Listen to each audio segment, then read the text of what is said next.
जोपर्यंत खासदार फुटत नाहीत, पवार साहेबांचे खासदार फोडले जात नाहीत, तोपर्यंत अजित पवार गटाला केंद्रामध्ये मंत्रिपद मिळणार नाही.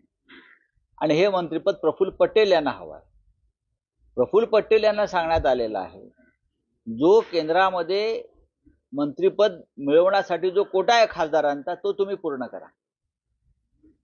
पूर्ण करा.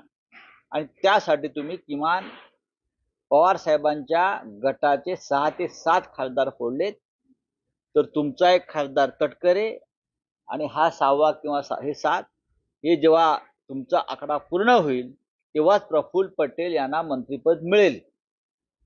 कळलं? त्याचा महाराष्ट्राला काही उपयोग नाहीये, देशाला काहीच उपयोग नाहीये, किंवा अजित पवारांना उपयोग नसेल. प्रफुल्ल पटेलना मंत्री व्हायचं आहे किंवा सुनील तटकरेंना मंत्री व्हायचं आहे. आणि म्हणून पवार साहेबांचे खासदार फोडण्याचे कसोशीनं प्रयत्न सुरू आहेत. पण हा नीच आणि निर्लज्जपणा झालं ना. तुम्ही ईव्हीएमच्या माध्यमातून विधानसभा जिंकलात ना, जिंकलात तुम्ही, तरी तुम्हाला अजून फोडाफोडीची तुमची भूक भागत नाही, तुमची हवस भागत नाही. त्या देशामध्ये तुम्ही काय चालवला? हा, याचे फोडा, त्याचे फोडा, कार्यकर्ते फोडा, पदाधिकारी फोडा, आमदार फोडा, खासदार फोडा. या देशाचं भाग्य तुम्ही लिहिणार आहात का नव्यानं काळ्याकुट्ट्या शाहीत? तेच चाललंय सध्या.